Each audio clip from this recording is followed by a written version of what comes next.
Hello everyone, welcome to Sunny coaching classes. आज हम बात करने वाले हैं एटी वर्सेस सीईटी। तो इसमें हम देखेंगे कि आपके लिए कौन सा बेटर है, एटी या CET. Which one is best and why. तो चलिए जी स्टार्ट करते हैं। Let's start.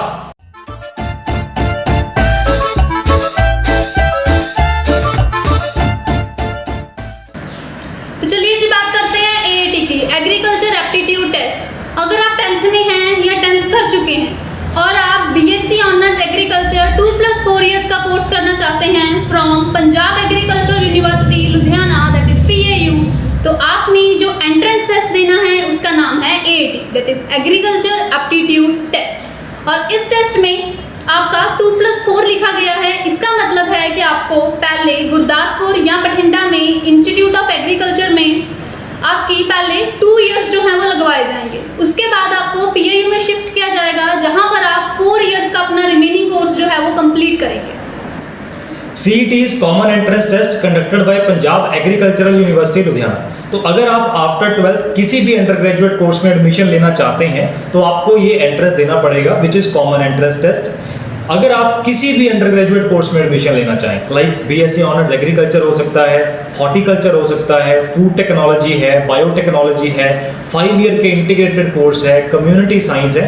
By the way ये सारे कोर्सेज कौन कौन से हैं और उनकी क्या एलिजिबिलिटी है, इसकी सेपरेट वीडियो बनाई हुई है चैनल पे, आप वो भी देख सकते हैं। तो ये एंट्रेंस के थ्रू आप किसी भी इन अंडर ग्रेजुएट कोर्स में एडमिशन जो है वो ले पाएंगे।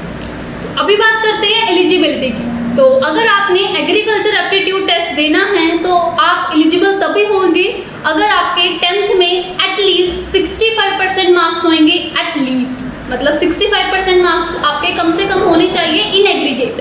और आपने मैथ्स और साइंस कंपलसरी है जी आपके लिए, आपने 10th तक मैथ्स और साइंस पढ़ा होना चाहिए, तभी आप इसके लिए एलिजिबल होंगे। CET के लिए अप्लाई करने के लिए आपकी एलिजिबिलिटी है 10+2 यानी कि क्लास 12th। अब क्लास 12th में फिजिक्स और केमिस्ट्री कंपलसरी सब्जेक्ट है, आपने फिजिक्स और केमिस्ट्री की ही होनी चाहिए। आपके पास चॉइस है 3rd सब्जेक्ट की। अगर आपने मैथमेटिक्स पढ़ा है क्लास 12th में तो भी अप्लाई कर सकते हैं, एग्रीकल्चर पढ़ा है तो भी कर सकते हैं, अगर आपने बायोलॉजी पढ़ा है तो भी कर सकते हैं अप्लाई। और कुछ कोर्सेज के लिए कम्युनिटी साइंस भी एलिजिबल है। और किस कोर्स के लिए कौन सी एलिजिबिलिटी एग्जैक्टली है उसको देखने के लिए अगेन आपको वो वीडियो ध्यान से देखनी पड़ेगी, क्योंकि किसी कोर्स की एलिजिबिलिटी कुछ है, किसी की कुछ है। मैं आपको ब्रॉडली क्लासिफिकेशन बता रहा हूँ कि इन पंजाब जैसे नॉर्मली हम मेडिकल या नॉन मेडिकल इनको बोलते हैं। अगर आपके पास फिजिक्स केमिस्ट्री कंपलसरी है, मैथमेटिक्स, एग्रीकल्चर या बायोलॉजी, इनमें से कोई एक सब्जेक्ट आपने किया हुआ है, और कुछ कोर्सेज के लिए कम्युनिटी साइंस भी आप इसमें ऐड कर सकते हैं। अगर आपने किया है तो आप अप्लाई कर सकते हैं। और कुछ कोर्सेज के लिए आप अगर 2 ईयर का आपने एग्रीकल्चर का डिप्लोमा किया है तो आप उसके लिए अगेन एलिजिबल हो जाते हैं। वंस अगेन मैं रिपीट करना चाहूँगा कि अलग अलग कोर्स की एग्जैक्ट एलिजिबिलिटी के लिए आप प्लीज़ हमारी डिटेल्ड वीडियो वो देखिएगा, उसमें आपको ये चीज़ और अच्छे से समझ आएगी। अभी और भी बहुत सारे पॉइंट्स हैं देखने वाले, तो बने रहिए वीडियो के साथ।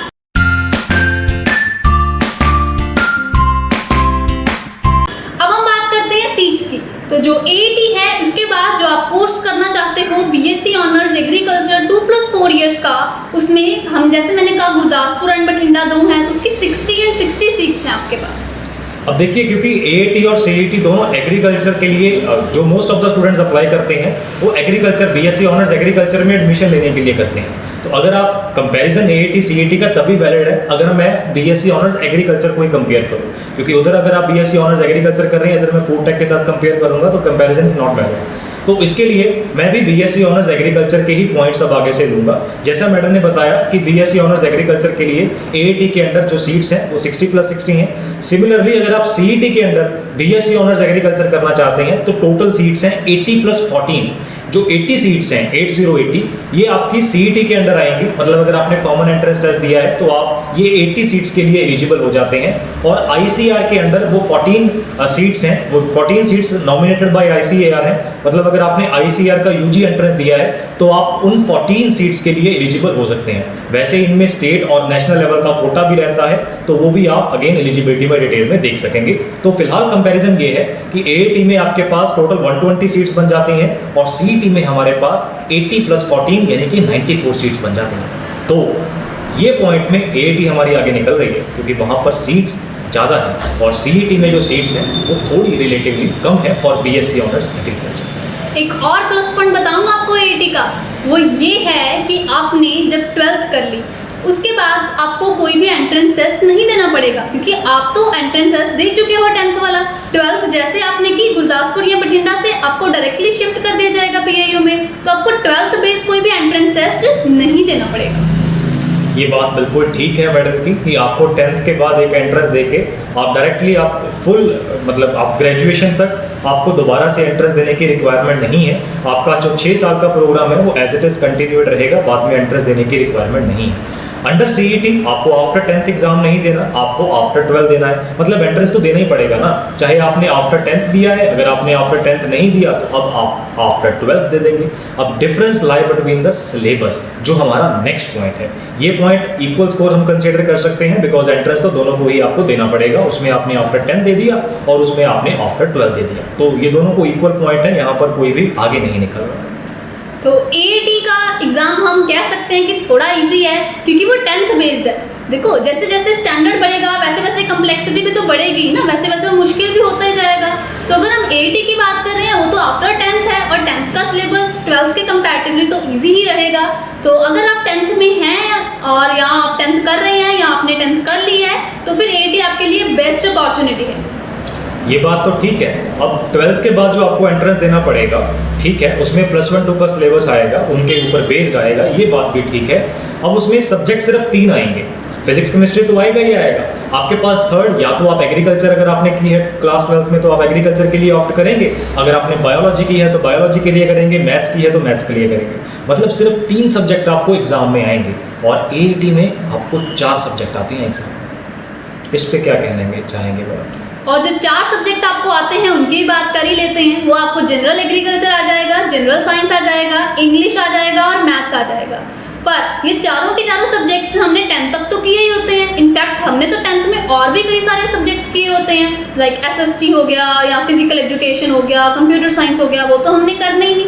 हमने तो बस साइंस करनी है, जिसमें हमारा साइंस वाला पोर्शन आ जाएगा, इंग्लिश करनी है, मैथ्स करना है और साथ में एग्रीकल्चर करनी है। तो एग्रीकल्चर जरूर पढ़नी पड़ेगी अगर आपने 10th तक नहीं पढ़ी हुई, बट उसके बाद आपका जो एग्ज़ाम का है वो भी तो इजी है ना। 10th के बाद करके आप डायरेक्टली सिक्योर हो जाओगे बीएससी ऑनर्स एग्रीकल्चर के लिए। तो मैं ये समझ पा रहा हूँ यहाँ पर कि एआईटी बेसिस पे आपको जो सब्जेक्ट आएंगे वो चाहे एक सब्जेक्ट ज़्यादा है, सीईटी में एक सब्जेक्ट कम है, लेकिन सीईटी का difficulty level as compare to AIT definitely थोड़ा सा यहाँ पर डिफरेंस देखने को मिलेगा, थोड़ा यहाँ पर इंक्रीज होगा, बिकॉज वो +1-2 के ऊपर बेस आने वाला है और वो आपका 10th बेस पे ऊपर आने वाला था। तो यहाँ पर एआईटी का एक पॉइंट एक्स्ट्रा यहाँ पर ऐड हो रहा है, लेकिन ध्यान से समझिएगा सीईटी में भी मैं एक पॉइंट एक्स्ट्रा ऐड करना चाहूँगा, अगर मैडम अलाउ करें, कि सीईटी में आपने सिर्फ वही सब्जेक्ट्स के एग्जाम देने हैं जो आपने +1-2 में पढ़े हैं, लाइक फिजिक्स केमिस्ट्री मैथ या फिजिक्स केमिस्ट्री बायो, जो आपने पूरे 2 साल डिटेल में पढ़े हैं वही एग्जाम में पूछे जाएंगे। हाँ, उस टाइप के क्वेश्चंस आपने किए होने चाहिए, आपके बेसिक्स क्लियर होने चाहिए, वो तो चलो ठीक है, लेकिन मोस्ट ऑफ द स्टूडेंट्स ने एग्रीकल्चर अप टू 10th में नहीं पढ़ा होता, और एग्रीकल्चर का syllabus 8th, 9th, 10th basis का जो है, अगर वो स्टूडेंट ने नहीं पढ़ा अब तक, तो एकदम से उसको ट्रांजिशन करने में मुझे ऐसा लगता है कि शायद कुछ बच्चों को प्रॉब्लम रहे अगर उन्होंने एग्रीकल्चर अभी तक नहीं पढ़ा। तो एक पॉइंट मुझे टाई समझता हूँ इस पॉइंट को कि यहाँ पर एआईटी सीईटी दोनों इक्वल से कंसीडर कर सकते हैं आप। बाकी आप बताइए मैडम। तो एक बात और है, हम जो कह रहे हैं कि एग्रीकल्चर एक सब्जेक्ट जो है वो अलग आया, पर एग्रीकल्चर के तो कुछ सिलेक्टेड टॉपिक्स ही है ना जिसमें से ज़्यादातर क्वेश्चन आ रहा है, और बाकी के जो सब्जेक्ट्स हैं लाइक साइंस, इंग्लिश और मैथ्स, इसमें ना मेन वेटेज तो एग्रीकल्चर की 50 क्वेश्चन जो हैं वो जैसे हमें पता है, साइंस के 30 हैं, 10 इंग्लिश के और 10 मैथ्स के हैं। तो कुछ सिलेक्टेड टॉपिक्स ही तो हैं जिसमें से ज़्यादातर एग्जाम जो है वो आ रहा है, और आप हमें अगर ज्वाइन करोगे और आप और हम मिलकर तो वही टॉपिक्स करने वाले हैं और अच्छा स्कोर करवाने वाले हैं, और फिर 6 ईयर्स के लिए आप सिक्योर भी हो रहे हो। हालांकि मैं सीईटी को रिप्रेजेंट करना चाहता हूं यहाँ पर, लेकिन एक पॉइंट एआईटी के फेवर में और यहाँ पर ऐड हो रहा है कि डेफिनेटली आपने एग्रीकल्चर अगर नहीं पढ़ा, बिल्कुल ठीक बात है, लेकिन अगर आप अभी आगे आप क्या करना चाहते हैं, बीएससी ऑनर्स एग्रीकल्चर करना चाहते हैं, तो अगर आपने आगे डिग्री ही उसमें करनी है, तो अगर आप अभी भी कुछ टाइम पहले ही उसको स्टडी करना शुरू कर लें तो आपके बेसिक्स इतने स्ट्रॉन्ग बिल्ड हो सकते हैं कि आपको आगे डिग्री में ये ट्रांजिशन मुश्किल नहीं लगेगी। अदरवाइज अगर आप डायरेक्टली 10th के बाद या मतलब अपन एग्रीकल्चर नहीं पढ़ा हुआ और सीधा एग्रीकल्चर में जाते हैं तो पहला semester most of the students को लगता है, क्योंकि वो सब्जेक्ट्स जो पहले पढ़े हैं और जो अब पढ़ रहे हैं थोड़ा डिफरेंट हो जाता है, तो अगर आपने पहले ही वो चीज़ की होगी तो आपको ये चीज़ डेफिनेटली ईजी लगेगी। तो अगर आप एग्रीकल्चर की तैयारी करेंगे तो आपके बेसिक्स इतने स्ट्रॉन्ग बिल्ड हो जाएंगे, अगर आप अच्छे से तैयारी करेंगे, कि आपको बाद में ये ट्रांजिशन जो है वो डिफ़िकल्ट नहीं लगेगी। तो ये एक काफ़ी अच्छा पॉइंट बन सकता है।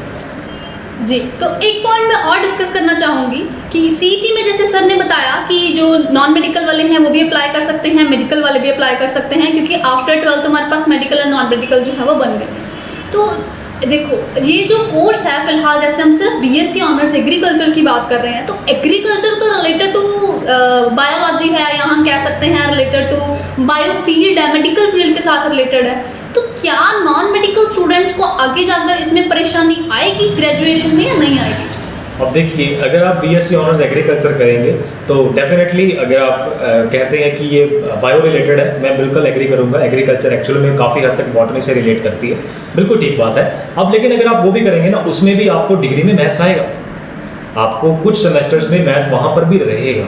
बिना मैथ्स के साइंस नहीं चलती, ठीक है। ऐसे बहुत से कोर्स हैं आपके पास ना, साइंस के बिना मैथ्स नहीं है, मैथ्स के बिना साइंस नहीं है, तो ये पैरेलली चलते हैं। तो कोई खास इतनी प्रॉब्लम नहीं आती है, पिछले कई सालों से बच्चे कर रहे हैं। तो मेडिकल वालों को भी मैथ्स करना पड़ता है, तो उतनी प्रॉब्लम तो मेडिकल वालों को भी है, उनको भी तो मैथ्स करना पड़ेगा। अगर उन्होंने +1 2 में मैथ्स नहीं करा, अगर उन्होंने +1 2 में मैथ्स नहीं करा और उनको आगे बीएससी ऑनर्स एग्रीकल्चर में मैथ्स करना पड़ेगा, तो इतनी डिफिकल्टी तो दोनों को ही है। तो ये डिफिकल्टी कोई दोनों में कोई खास डिफरेंस नहीं है, तो दोनों को ही पैरेलल लेके चलना पड़ता है। साइंस और मैथ्स इकट्ठे चलते हैं, ऐसे कोई वैलिड पॉइंट नहीं बनेगा ये। हाँ जी, बिल्कुल जी, मैं भी ये मानती हूँ कि ये कोई पॉइंट नहीं है। एक्चुअली स्टूडेंट्स की क्वेरी होती है, तभी हम ऐसे क्वेश्चंस को रिप्रेजेंट कर रहे हैं, क्योंकि देखो करना तो दोनों ही है, साइंस भी करना है, मैथ्स भी करना है। आप जहाँ मर्जी जिस मर्जी स्ट्रीम में चले जाओ, मेडिकल में आगे या नॉन मेडिकल में, दोनों को कहीं ना कहीं जाकर लिंक तो आना ही है। तो वो कोई घबराने वाली बात नहीं होती जी। Man is always a learner, हमेशा सीखना है, और स्टूडेंट लाइफ तो वैसे ही सीखने वाली है। तो नॉन मेडिकल वाले बायो के बारे में जान लेंगे और मेडिकल वाले जो हैं वो मैथ्स के बारे में जानेंगे। जाना तो दोनों नहीं है, मुश्किल तो आनी है, तो आप सुपर मेडिकल ले लीजिए, वो बेस्ट रहेगा। फिर नहीं, सुपर मेडिकल मैं नहीं आपको सजेस्ट करूँगा।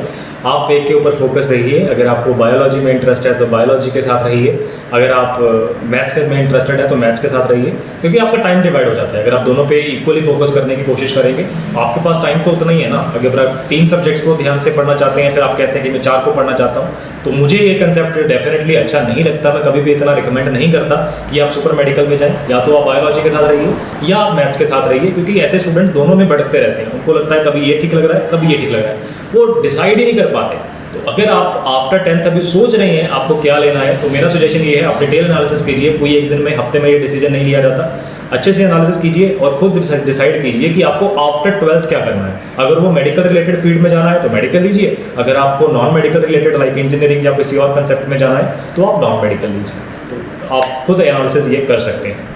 बिल्कुल सही बात है जी। और एक बात मैं ये और यहाँ पर ऐड करना चाहूँगी, क्योंकि ज़्यादातर पेरेंट्स जो हैं वो बच्चों को प्रेशराइज करते हैं कि सुपर मेडिकल ले लो, या फिर उनके जो रिलेटिव्स हैं या जिन्होंने ये पढ़ा है या वैसे ही सुना है, तो प्रेशराइज करते हैं स्टूडेंट को कि आप सुपर मेडिकल ही दिलाओ बच्चों को, आगे जाकर ऑप्शन रहेगी, चाहे मैथ्स करना है तो वो भी कर लेगा, अगर बायो करनी है तो वो भी कर लेगा।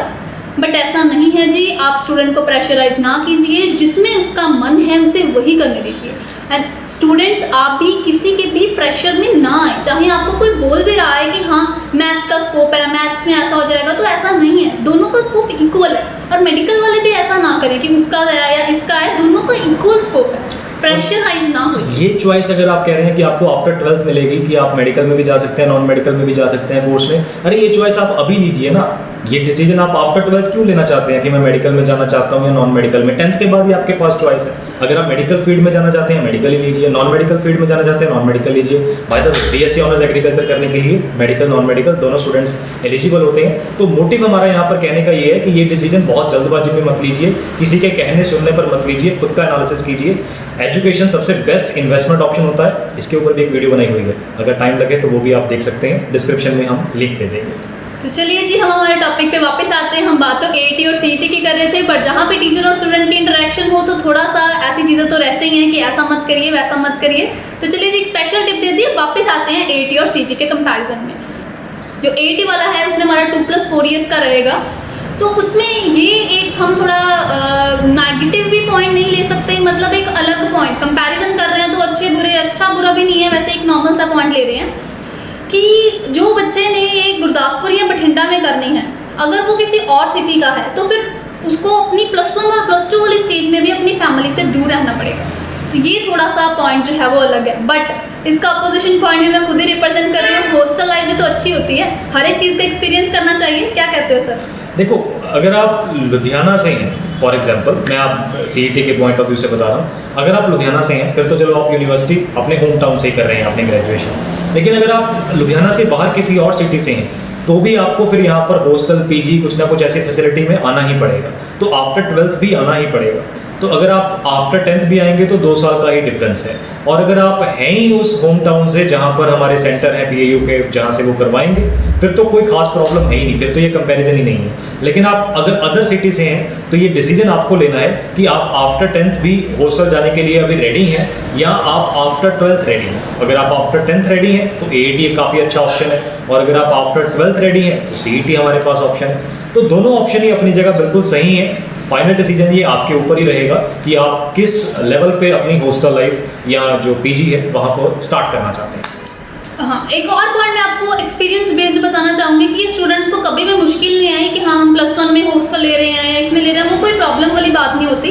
इनफैक्ट कई फैमिलीज तो ऐसे हैं जो मीन्स छोटी क्लासेस में ही 6th 7th या 8th है, शायद इससे भी छोटी क्लासेस में ही जो डे बोर्डिंग स्कूल्स वगैरह होते हैं वहाँ पर उन्हें मतलब वहाँ पर उससे करवाते हैं स्कूल से।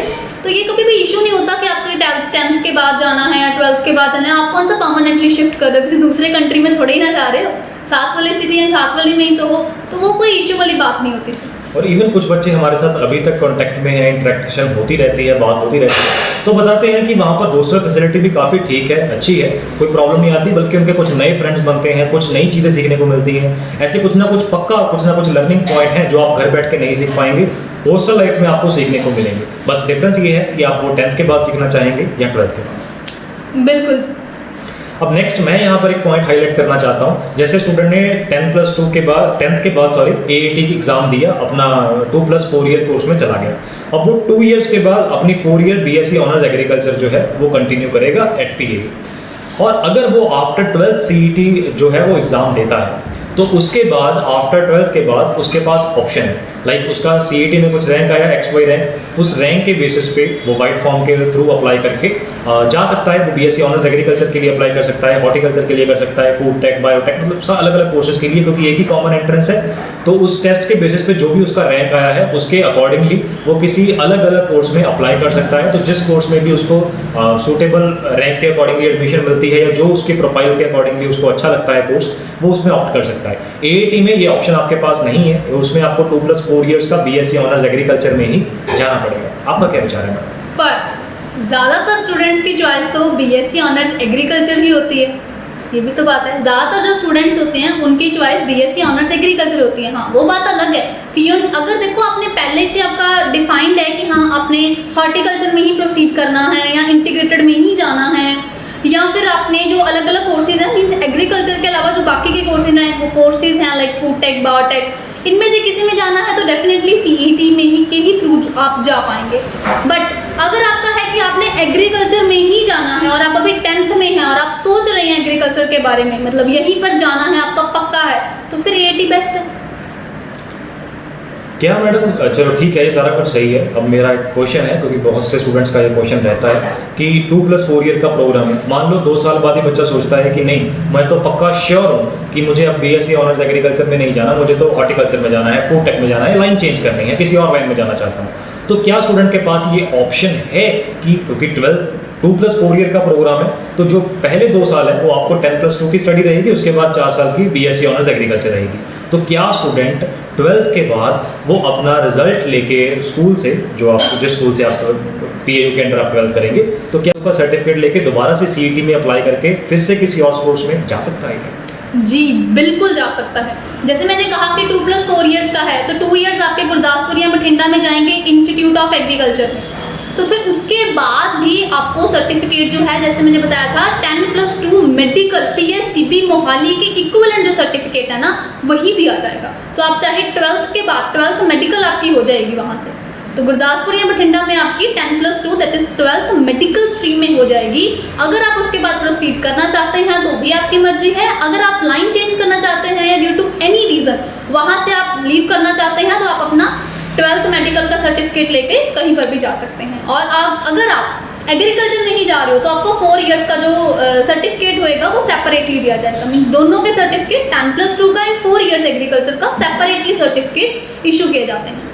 मतलब ये है कि 12th तक वो आपका 12th का सर्टिफिकेट पंजाब बोर्ड के थ्रू वो इशू करवा के देते हैं, मतलब उनका पंजाब बोर्ड के अंडर सेंटर रहता है। और उसके बाद आपकी जो डिग्री है 4 इयर्स की वो तो PAU के अंडर आ जाएगी, वो 4 इयर्स की डिग्री आप PAU के अंडर आपको इशू की जाएगी। बिल्कुल ठीक है। और अगर आप आफ्टर 12th आपका विचार बनता है कि लाइक मुझे किसी और लाइन में जाना है मेडिकल बेसिस पे, तो आपको 10+2 मेडिकल का सर्टिफिकेट आपके पास रहेगा, आप वहाँ से क्लियरेंस करके ले सकते हैं। और 10+2 मेडिकल बेसिस पे आप किसी भी एंट्रेंस के थ्रू जिसमें भी आप एलिजिबल हैं उसमें जाना चाहें तो अगेन अप्लाई कर सकते हैं। बट अगेन मैं यहीं पर यहाँ सजेशन दूंगा कि अगर आपका BSc ऑनर्स एग्रीकल्चर का ही मन है तो भटकिए मत, ICAR की टॉप रैंक यूनिवर्सिटी है। अगर आप BSc ऑनर्स एग्रीकल्चर का पूरा सॉलिड मन है आपका, तो आप किसी और कोर्स स्विचिंग के बारे में मत सोचिए, आपका वहाँ पर बेस अच्छा बन जाएगा ऑलरेडी 2 इयर्स में, तो आप उसी को प्रोसीड कीजिए तो ज़्यादा बेटर है। Switching I don't recommend that, बहुत ही हार्ड सिचुएशन है। अगर आपको ये डिसीजन लेना है तो आपकी कॉल है, अदरवाइज आई डोंट रिकमेंड कि आपको स्विचिंग करनी चाहिए, आपको वही डिग्री वहाँ से कंप्लीट कर लेनी चाहिए। इनफैक्ट काफ़ी अच्छा स्कोप है। तो चलिए जी कंक्लूड करते हैं सेशन को। तो अगर आप 10th में हैं या आप 10th कर चुके हैं और अभी आपने आगे कोई +1 +2 किसी भी बोर्ड में नहीं आगे प्रोसीड किया और आपका डिफाइंड है कि हाँ मैंने BSc ऑनर्स एग्रीकल्चर में ही जाना है, अब नहीं जाना तो बाद में जाना, पर उसी में है, तो फिर आप AET को प्रेफर कीजिए। अगर आपने अभी 10th की है दिस ईयर या 10th कर रहे हैं दिस ईयर, तो definitely I also recommend that कि आपको AET एग्जाम के थ्रू 2+4 इयर्स कोर्स में जाना चाहिए। लेकिन अगर आप ऑलरेडी +1 कर रहे हैं या +2 कर रहे हैं, तो मतलब अगर आप 10th की को साल हो चुका है, +2 अपीयरिंग है, +1 अपीयरिंग है, तो आपके पास ऑप्शन है, आप या तो AET कंसिडर करें या CET। तो उसमें अगर आप 12th अपीयरिंग है या 12th कर रहे हैं या 12th कर चुके हैं, तो मेरी तरफ से तो CET एक बेटर ऑप्शन है, क्योंकि उसी एक एग्जाम के बेसिस पे आप सारे कोर्सेज के लिए एलिजिबल हो जाते हैं। आपको ये नहीं सोचना पड़ता कि मुझे इस for example BSc honours agriculture में ही नहीं मिली तो मैं किस कोर्स में जाऊंगा, क्योंकि AET के बाद तो वो एक ही कोर्स है ना, इसमें आपके पास दूसरे कोर्सेज भी हैं। अगर आपको BSc ऑनर्स एग्रीकल्चर में आपका रैंक नहीं आया या पीछे है, तो आप food tech, biotech, other courses को कंसिडर कर सकते हैं। लेकिन AET के बाद ये आपके पास ऑप्शन नहीं रहता। तो बॉटम लाइन ये है कि अगर आप +2 के बाद जाना चाहते हैं तो CET एक बेटर ऑप्शन है, और अगर आप 10th के बाद जाना चाहते हैं तो AET एक बेटर ऑप्शन है। तो ये बहुत से बच्चों की हमें लगातार क्वेरीज आ रही थी कि AET कौन सा बेटर है, AET बेटर है, CET बेटर है, मैं किस कोर्स में दूं। तो हमने एक ब्रीफ डिस्कशन रखी थी जिसमें हम AET और CET का हमने कंपैरिजन किया है। अब फाइनल डिसीजन अगेन आपके ऊपर रहेगा कि आप AET में जाना चाहते हैं या CET में। बाय द वे, आप AET में जाएं या चाहे CET में, आप हमें यहाँ पर नीचे कमेंट में जरूर बताइएगा कि आपको कौन सा कोर्स यहाँ पर अच्छा लगा है। हमने मोस्ट ऑफ द टाइम सारे पॉइंट यहाँ पर कवर करने की कोशिश की है, फिर भी कोई पॉइंट रह गया हो या आप किसी और पॉइंट के ऊपर कंपैरिजन चाहते हैं तो नीचे कमेंट में बताइएगा, हम जरूर आपका आंसर करेंगे। आई होप आपको ये वीडियो अच्छी लगी हो। आप AET या CET कौन सा कोर्स करने वाले हैं कमेंट में जरूर बता के जाइएगा। और अगर आपको कोई भी क्वेरी रहती है किसी भी क्वेश्चन के रिगार्डिंग या आप AET CET के रिगार्डिंग आपके कोई और क्वेश्चन है तो आप हमें इंस्टाग्राम पर भी मैसेज करके पूछ सकते हैं या हमें डायरेक्ट व्हाट्सअप भी कर सकते हैं। और हम AET CET दोनों कोर्सेज के लिए स्पेशल कोर्सेज चलाते हैं, जिसमें एनुअल कोर्सेज भी रहते हैं, हाफ ईयरली भी और क्रैश कोर्सेज भी रहते हैं, जिसमें हम डिटेल में स्टडी करवाते हैं फॉर AET एंड CET। तो आई होप ये वीडियो आपके लिए हेल्पफुल रही होगी। तो इस चैनल को सब्सक्राइब कर लीजिए, लाइक कमेंट शेयर कर दीजिए इस वीडियो को। कोई भी डाउट है तो इसी के वीडियो के कमेंट बॉक्स में पूछ लीजिए। इस वीडियो के डिस्क्रिप्शन बॉक्स में और भी बहुत सारी वीडियोस का लिंक मिल जाएगा। AET की पूरी डिटेल, कितनी सीट्स हैं, कौन सी एलिजिबिलिटी है, number of questions, negative marking, similarly CET की भी है, आप उन्हें भी प्लीज़ चेक कर लीजिए। और इस चैनल को सब्सक्राइब जरूर कर लीजिए। ऐसी और अपडेट्स के लिए आप हमें इंस्टाग्राम एंड फेसबुक पर भी फॉलो कर सकते हैं, वहाँ पर भी आपको पोस्ट के साथ आपको ऐसी इन्फॉर्मेशन मिलती जाती है, तो फिर आपको ऐसे ही पता चलता जाता है। बाकी आप ये सारी डिटेल्स को एक बार प्रॉस्पेक्टस के साथ रेफर कर लीजिए। कोई भी डाउट है तो कमेंट बॉक्स में पूछ लीजिए। तो बाय बाय जी, thank you for watching the video, see you in the class, have a good day. Thank you, bye bye.